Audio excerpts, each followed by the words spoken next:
Order 2B for the month. Pork. Hold on, don't do that. Give me the veal for one. Cold meat, consomme, ravioli, order 2B. I'm proud of myself. He's a superstar in the world of haute cuisine. Just being sous chef at early age, it's a big thing for me. Thanks to a program that's been spreading across the country. Come on, coming in, let's... I wanted to drop out. I didn't want to be in that school. Bam, bam, bam, bam! Thanks to the rise of the celebrity chef. You're gonna slice one thin slice. I would say my high school teacher, Terry Menzies. Because if it wasn't for him, there's no way I was going to get into the cooking business. I want to get an idea. Who's going to go into the industry? Whoa. The Culinary Arts program is probably one of the most fascinating, wonderful, exciting programs that we have in this building. You making money? The Culinary Arts is definitely a ticket out for many of these youngsters. Tonight, recipe for success, making school relevant. From ABC News.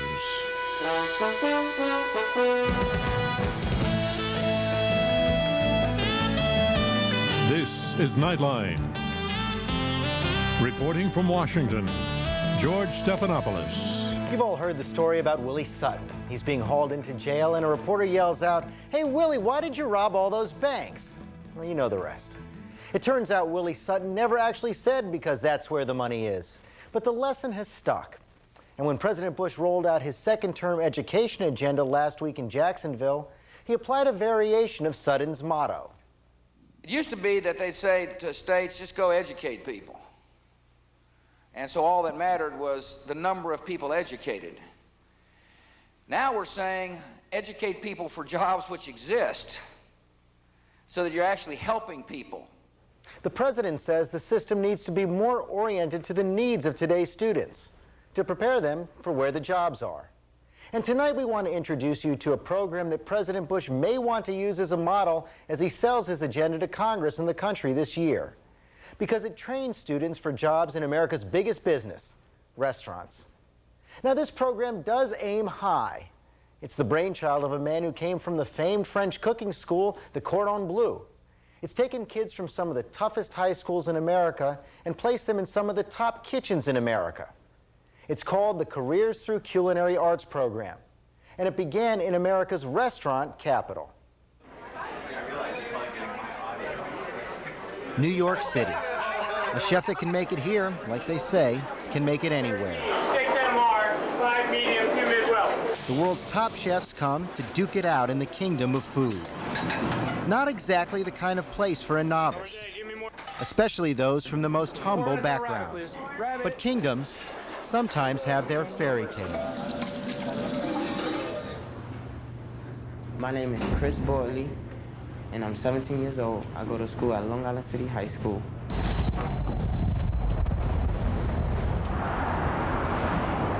I live with my mother, my older sister, and myself. Food is his dream, that one day he become a famous chef. Maybe even open his own restaurant. I like cooking because the fact that when I cook for my family, I cook for friends, and they enjoy it. I like to see they smiles and happiness when I cook for them. So that gives me the urge to keep going.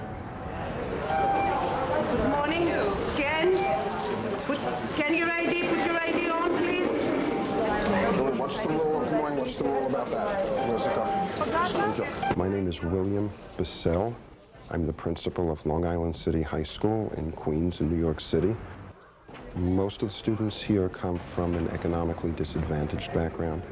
Probably 70% of the kids in the building live below the federal poverty level. Probably 60% of them did not speak English as their first language. He's a very hardworking young man. He has overcome a lot of obstacles. Basically flat, right? My name is Phyllis Silverman. I'm a special ed teacher here. He's below grade level, both verbally and mathematically and academically. He has problems in assessing what he needs to do, but he's hands-on.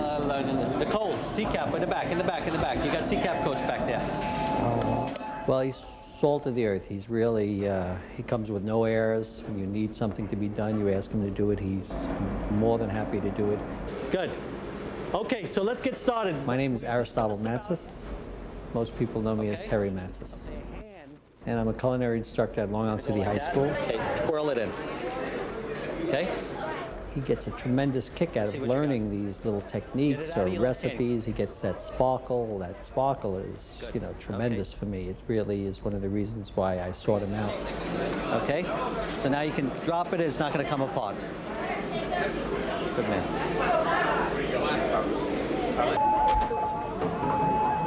Before, it used to be just a simple thing. I just go to school just to pass my classes.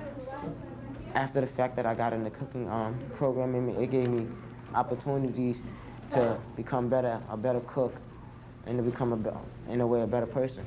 Let's get the cake circles. The Culinary Arts program is probably one of the most fascinating, wonderful, exciting programs that we have in this building. It's become tremendously popular. We have approximately 80 seats every year, and we have 1,500 applicants. You put your heart into it, you put your effort into it, and that's what you as students need to do for you to succeed. It all began with Richard Grousman, a former representative of the French culinary school, the Cordon Bleu. He came up with the idea while teaching French cooking in the United States. So I began to see that the palette of America was rather narrow, and immediately the answer was, I have to get into schools. The idea was simple and grand. Convert those old home ec classes into modern French culinary courses. He instituted the French cooking curriculum to our programs, and we all fought him like crazy. He said, our kids can't do it, and it's too difficult.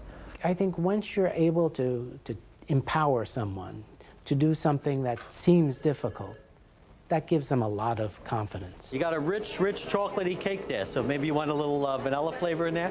You take flour, butter, sugar, milk, eggs, and you create beautiful cakes.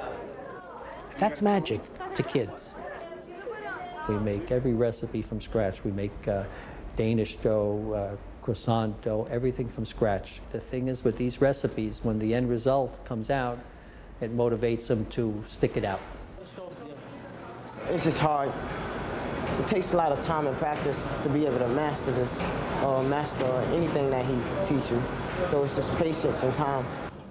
You know, he's blossoming. This is all I can say. He's blossoming. And it's going to stay that color? It's halfway done. It's still, you can see as it's still pink inside in the middle of the meat. The culinary program has enabled him to gain some self-esteem and get some really positive feelings about himself and his achievement. Melting, so we gotta unmold these rings without the ganache oozing away. It was while I watched them cook. Way to go, Veronica, way to go. The thoughts of developing the program as a school-to-work program came to me, because you could see that many of them were very excited about what they were doing. This is very simple, very elegant, right on the money. Okay. When you asked them what they were going to do after graduating, they didn't know. They certainly weren't prepared for college, nor for a job. And I asked them, did you ever think of doing this for a living, cooking? And I said, yes. Can I? The answer can be found in the story of Amar Santana. Watch your back. Coming out. Watch your back. He was a struggling kid in Long Island City High School, now one of the youngest stars in New York's culinary galaxy. When we come back.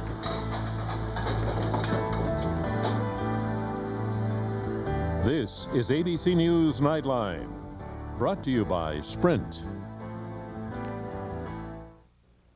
He was a 13-year-old who spoke no English when he and his family emigrated to New York from the Dominican Republic. No one imagined he would end up where he is today. Good evening. Hello, how are you?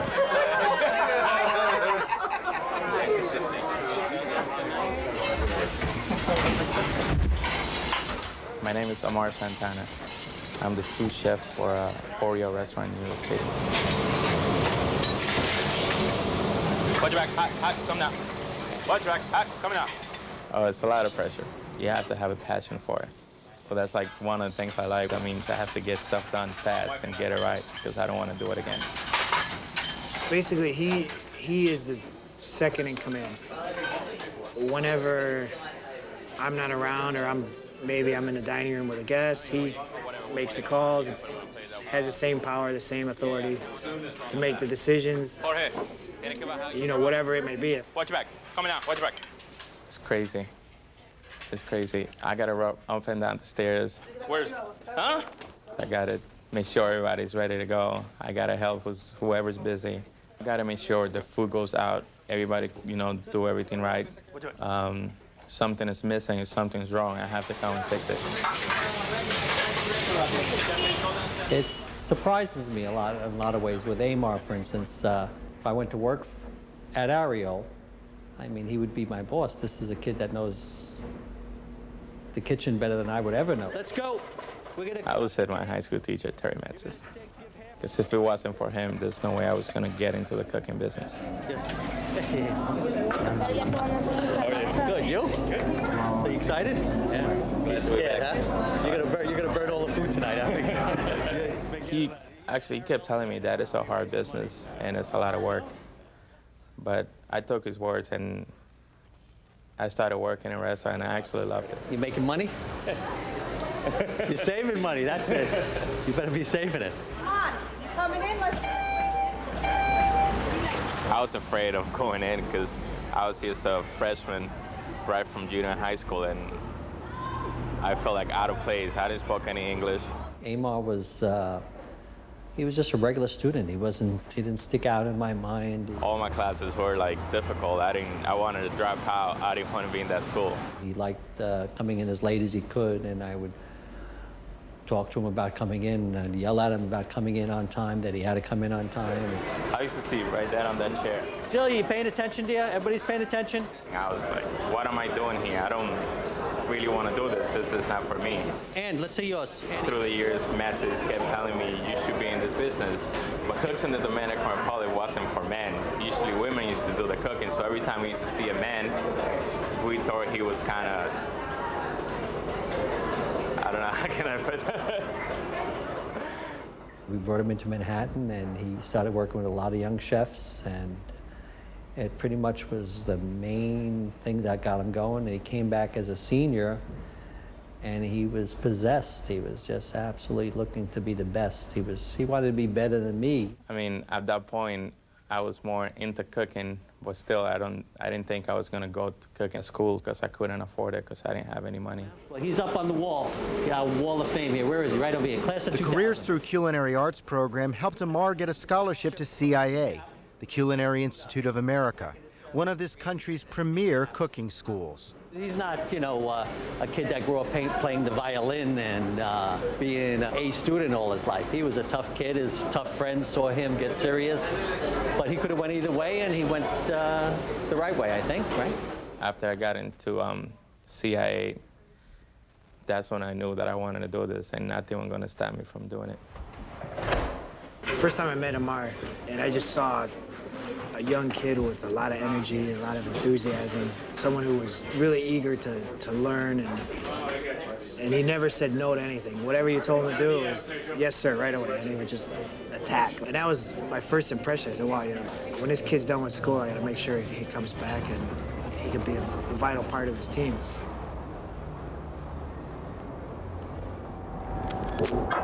When I started working here at Oriole, I was only 20 years old. Started working on the salad station. So, Andres. What's that, dude? Then I moved myself up working hot appetizers. How are you? Fish station, AM and PM. I worked saute. Then I went to the final station, which is grill and saucier. Hold on, don't do that. Give me the veal for one. It was a pretty easy decision. Once it was time to decide, okay, I need a sous chef now. Who's going to be the one? He carried himself a lot older than what he really is. And I mean, for me, I just based the decision on his talents and what I needed, and that was it. I love waking up in the morning and come to work and be in the kitchen. It doesn't matter, it's 14, 16 hours a day. I'm proud of myself. Because being sous chef at a restaurant like Oriole at early age, it's a big thing for me. When we come back, see what an interest in cooking can do for grades. He was like a low C student. Now he became a B student. Now, what educators can learn from the Careers Through Culinary Arts program. For this, we want very small, so we're going to slice it very small. Just don't go through the roof. Richard Grossman probably didn't understand fully the impact he was going to have, nor could he have understood truly what goes on in urban public education. Now you're just going to cut it that way, and that's your dice. My name is Judith Rizzo, and I have been a career educator for 34 years. Most recently, New York City Board of Education as Deputy Chancellor. And we're going to sweat them. That means cook them over a low flame until they're translucent, no color. What we see in youngsters that participate in CCAP is a reason for staying in school. We see them responding to caring adults who provide them with a strong academic preparation and who help them to see that there is a light at the end of the tunnel, that by staying in school they can enter into the economic marketplace. All right, let it cook a little bit more now. Amar Santana is the son of an immigrant trucker and the first member of his family to graduate high school. Something he says would never have happened without his cooking class. If I wasn't a cook, I'd be probably working, doing deliveries in a truck. Take your hats and your do-rags off, please. We have a crisis in our country in terms of high school graduation rates. The average graduation rate in our country is 68%.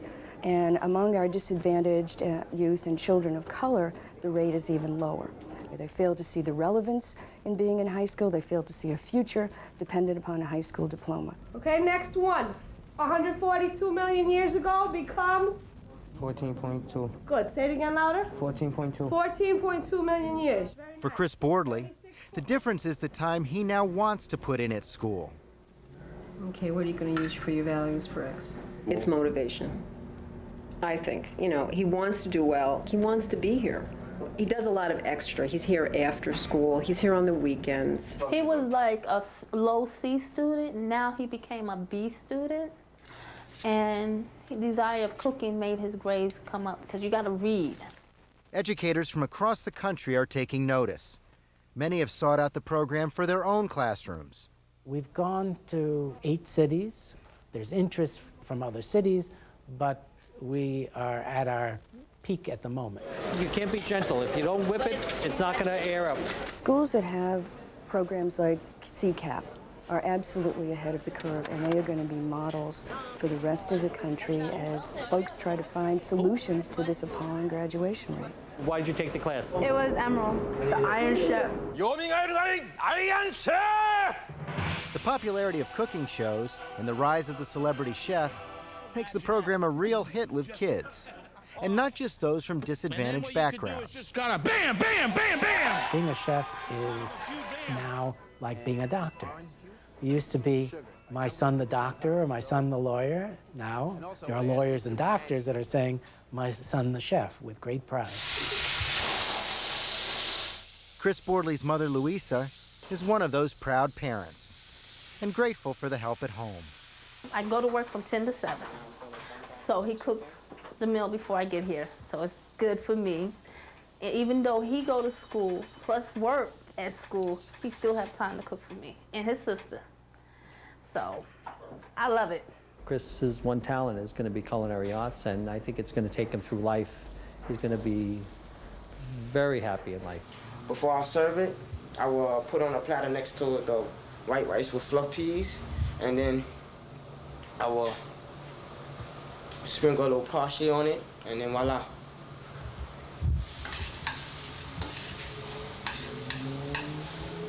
The second richest man in the country isn't a chef, but he knows what he likes to eat. So he bought it. Ted Koppel will be back with a Nightline moment.